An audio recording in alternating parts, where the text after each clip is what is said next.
Salutare tuturor, este Adrian și bine m-am găsit la un nou clip de pe acest canal. De data asta o să facem un room tour, pentru că m-am promis la clipul acela Q&A că o să fac un room tour.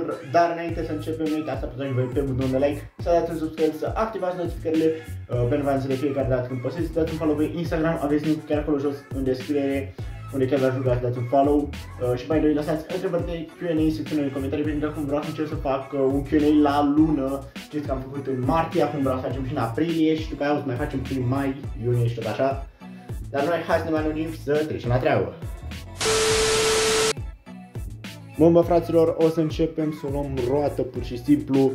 Și hai să începem, hai să nu mai stăm la vorbă pentru că nu am foarte mult timp. Am aici patul în care dorm, pur și simplu ziua este canapea, pur și simplu cum vedeți. Iar noaptea pur și simplu vin aici, trag de asta, dar acum nu o să trag. Ridic și pur și simplu e un pat normal. Bun, am aici sticla de apă, pur și simplu când mi-e lene, adică tot timpul beau apă de aici, numai după la bucătărie. Am aici covorul meu gri, job nebun, gri. Am aici colțul cu parfumuri și cu chestii. Am aici două cutii goale, nu știu deci. În cutia asta a venit ăsta, iar în cutia asta a venit ăsta, pur și simplu parfumul ăsta.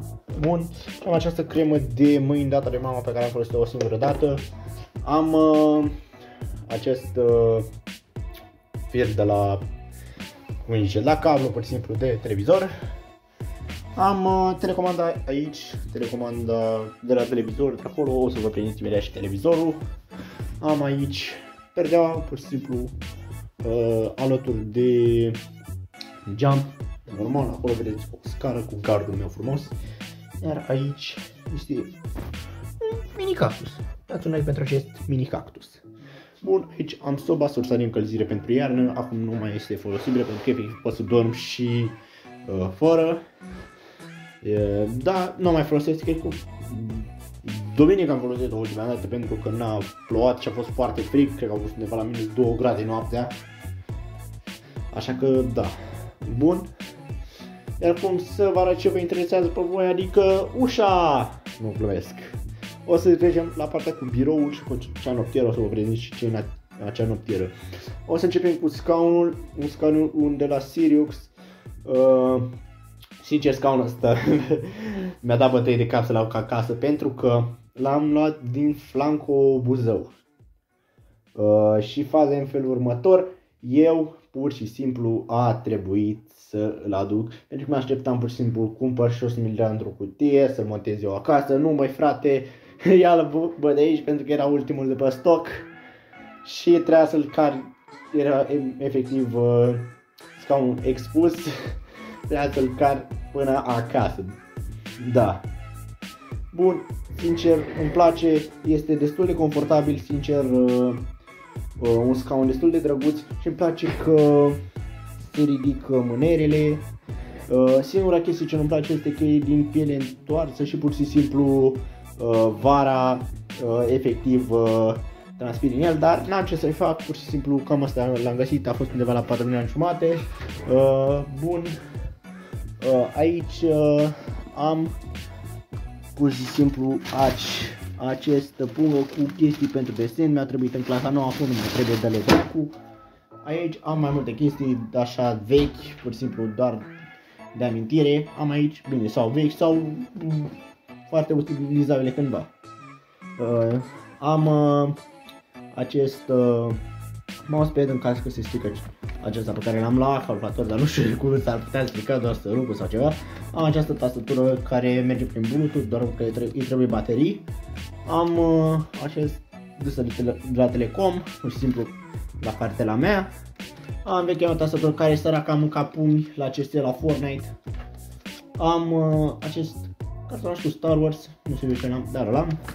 Am acest mouse care a venit odată cu tastatura și cu mousepad-ul și cu perechile de căști care sunt la fratele meu în cameră.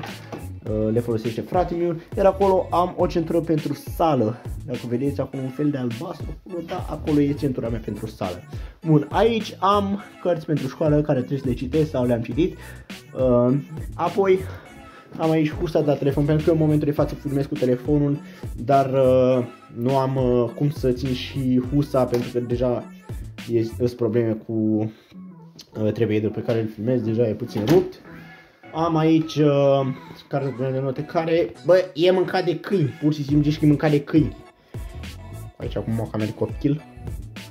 Vă dau mai multe detalii aici.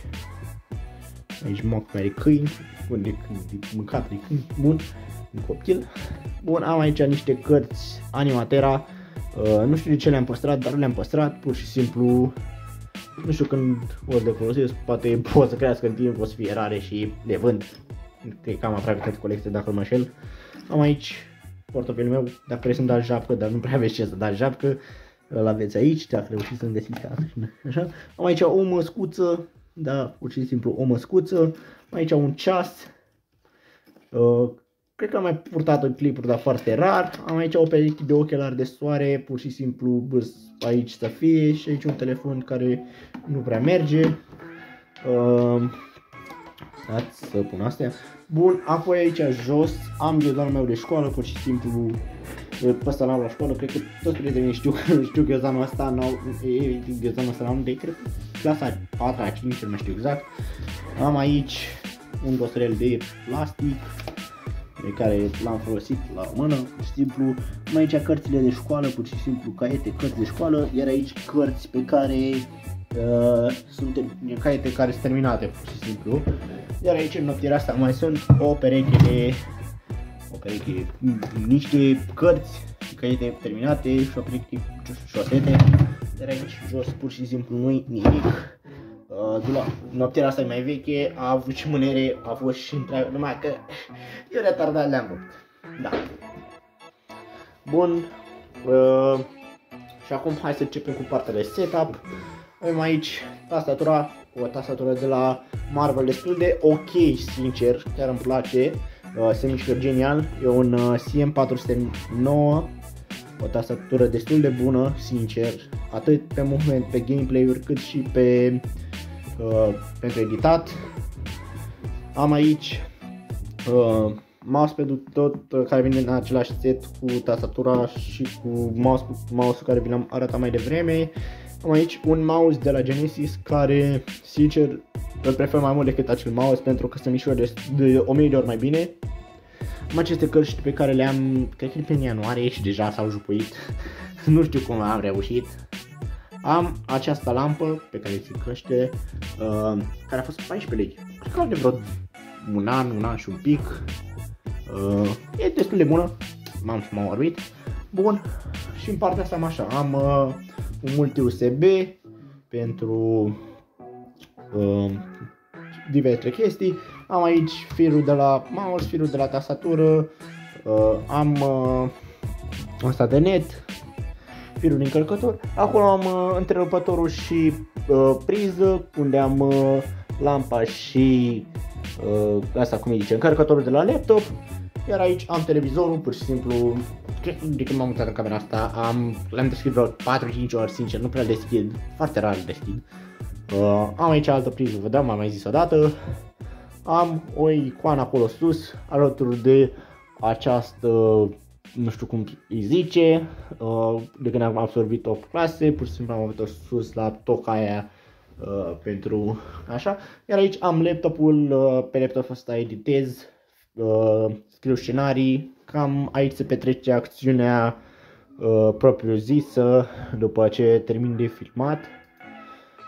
Bun, by the way, nu râdeți de asta, cum îi zice, de bannerul ăsta, pentru că am încercat să fac ceva anume și dacă știți să faceți bannere, contactați-mă pe Insta, aveți Insta acolo, o să în descriere. Dar bă, cam asta a fost clipul, eu am fost Iderian și noi ne vedem data viitoare, până atunci aveți grijă de voi, la revedere!